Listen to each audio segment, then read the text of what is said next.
Oh, hey guys. I can't do a video right now.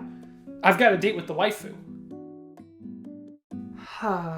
So yeah, I would love to talk about games, but... Miku だよ. What's that, Miku? You want to help me talk about games? いいですね. Wow, that's great. Hey, wait, let's talk about the Project DIVA games. I mean, who better to talk about them than the diva herself? 頑張ろうね. I am so sorry. That is not what I meant by that at all. Please, Miku, we can work this out! Before we jump into Project DIVA, let me answer the question that some of you are probably asking. What the frick is a Hachune Miku? First released back in 2004 by Yamaha Corporation, Vocaloid is a series of voice synthesizer software, or in other words, virtual singers. Vocaloid isn't just software though, because they're really sold as characters. Each Vocaloid is a full character, complete with their own personality, design, and outfit. There's a lot of variety too, and the now vast offering of Vocaloid characters appeal to different musical artists for different reasons. As many of you likely know though, there's one Vocaloid who stands above the rest. The most popular Vocaloid, Krypton's Hatsune Miku. My guest of honor. ありがとう. Hatsune Miku has captured the hearts of so many that she's practically taken over the world. This is described in the song World Is Mine, in which Hatsune Miku laughs at the pitiful humans that she's crushed under her heels. ここまでやれるとは. That is too what the song is about! Despite her worldwide fame though, Miku is far from the only Vocaloid. Krypton also released Kagamine Rin and Len, a younger brother-sister duo, and Megurine Luka, a slightly older pink-haired singer. There's also Kaito and Meiko, but they're dumb. There's also Vocaloids from other companies. I'm a big fan of Gumi and Mayu, but we've got to stop here because we're dangerously close to plummeting down a rabbit hole with no return. Case in point, Vocaloid are really cool and in high supply. There's dozens of them put out by dozens of companies, so it's really not hard to find one that you really like. So what is Project DIVA? Well, Miku's voice has been featured in thousands of songs, and a lot of those are really good songs. So Krypton had the brilliant idea to bundle up dozens of the best songs and build a rhythm game around them. And yeah, it's a damn good rhythm game. いくよ.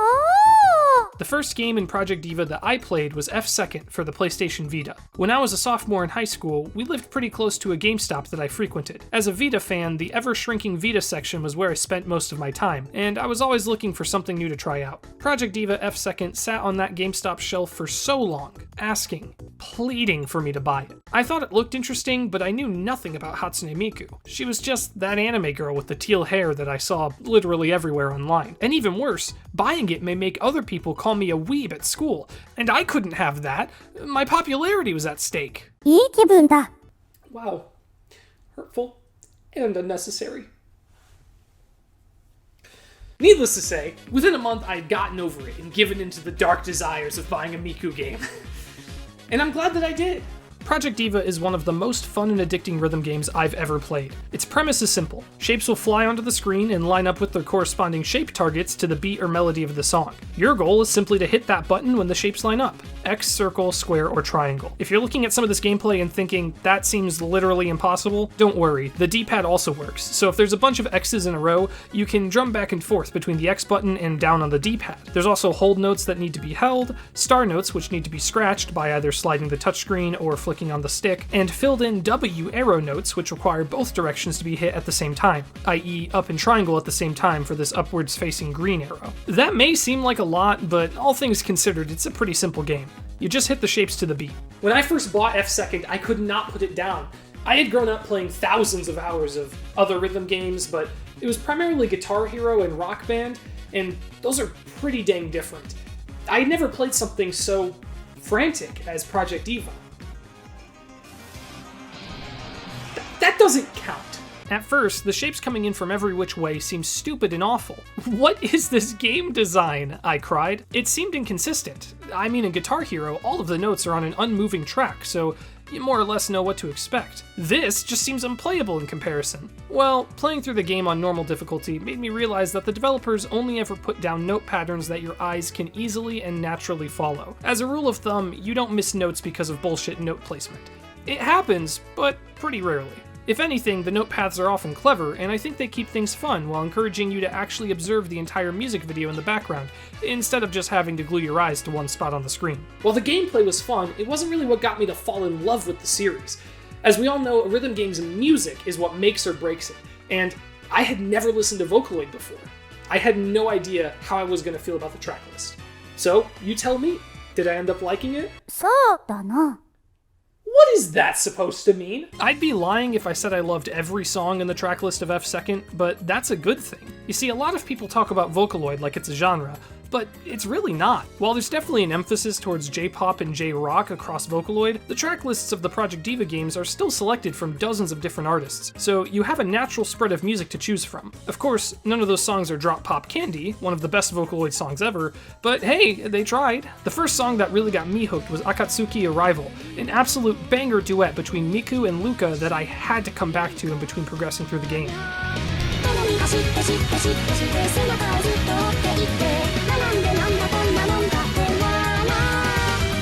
Towards the end, though, I unlocked what would be my favorite Vocaloid song for quite a while, Two-Sided Lovers.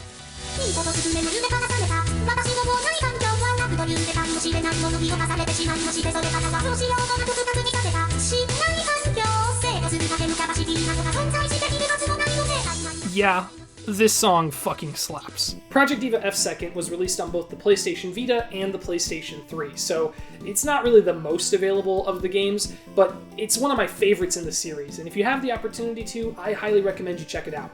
But if you don't have either of those consoles, no worries, there's a lot more games. After playing F Second, I was officially a Vocaloid fan, so I set out to play all of them. I progressed backwards through the series, since at the time F Second was the newest one. Project DIVA F, also available on Vita and PS3, is a lot like F Second, but in my opinion doesn't have quite as great of a track list. I mean, it still doesn't have Drop Pop Candy, so what's the point? Even though I think the track list is overall weaker, DIVA F has what would become my favorite song of all time.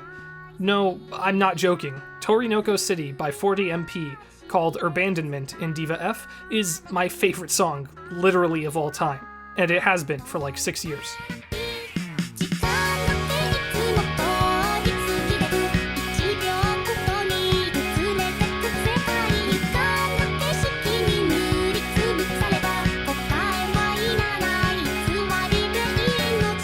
Further back are the Japan-only PSP games, the original Project DIVA, DIVA Second, and DIVA Extend. I don't really recommend going through the hassle of importing these to play them. I mean, they're not bad. Well, the first one is. They hadn't thought of using the D-pad yet, so you can only use the face buttons, and, it sucks. Simultaneously boring and strenuous. The other two are fine, but I just don't go back to them simply because of the later games being so much better. And none of them have Drop Pop Candy, so again, what's the point? Quick detour. Hatsune Miku, Project Mirai DX. なんだ That's right, Miku. You thought I forgot about your little outing on the 3DS? Never! You can't hide your past from me, Miku! Mostly because it's really fun. Project Mirai DX is the only Project Mirai game we ever got here in the US, and it's technically a deluxe version of Project Mirai 2, but the 3DS is region locked, so I never bothered importing the other ones. The most obvious difference here is the art style, and I think it's a nice change of pace. The gameplay may look very different, but it's basically the same. Instead of shapes coming in from everywhere, you've just got a straight line that notes appear on, and don't worry, you can change the ABXY notes to arrows and keep the PlayStation colors on, which, in my experience, made this game actually playable. I got this game right before going on spring break, and it was the perfect game to come back to the hotel room and play every night.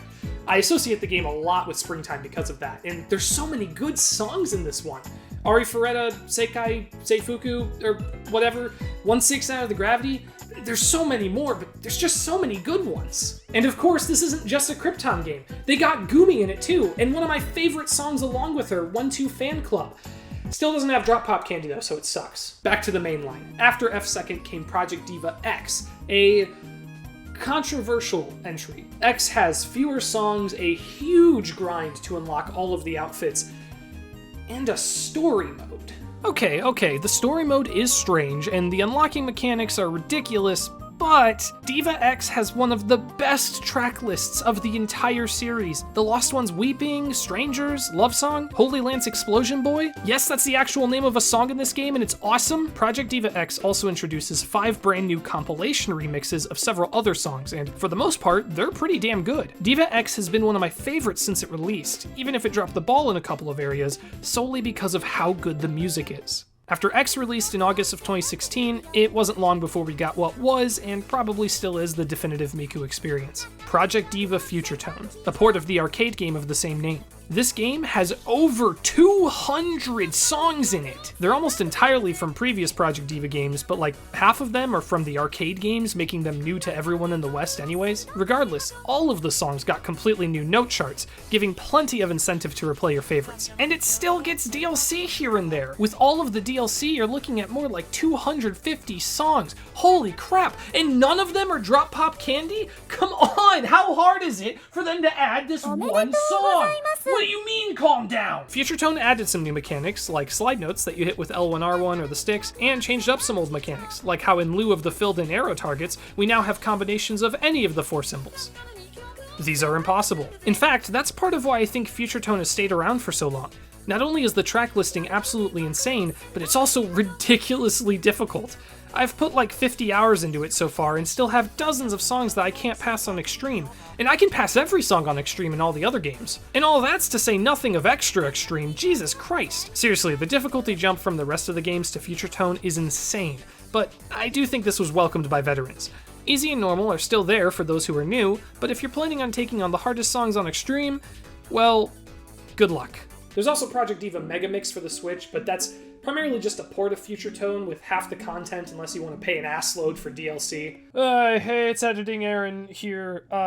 Since I filmed this, they put Megamix on PC, so if you only have a PC, that now you have to buy it. You have no reason not to. I admittedly haven't played that one yet, but I don't doubt that I'll get around to it eventually. And how could I not?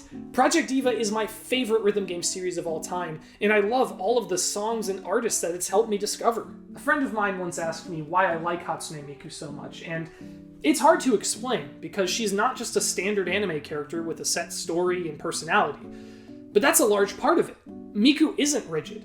And while she does have a personality, she's also malleable, and she's able to be shaped into whatever piece of a story or song that an artist needs her for. At her core, Hatsune Miku is about expressing yourself through art, and all of the artistic expression, be it the outfits, the stories, the music videos, and of course the music. To me, it just means something more than, oh, the music's really good. But also, oh, the music's really good. The Vocaloid community is vast and beautiful, and the absolute bangers that have come out of it are things that anyone can enjoy. 次は頑張りましょう. Thank you, Miku. That means a lot. If you have any interest, any at all, try out one of the Project DIVA games. Give them a shot, even if you know nothing about Vocaloid. It just might make you a fan like it did for me. And if you're already a Vocaloid fan, try them out. What are you waiting for? Don't wait for a new game. Future Tone and Megamix are so large that honestly it's unclear if we're even going to get another Project DIVA game. All I can say is that if they do make a new one, I have one minor request. Add Drop Pop Candy, you sons of...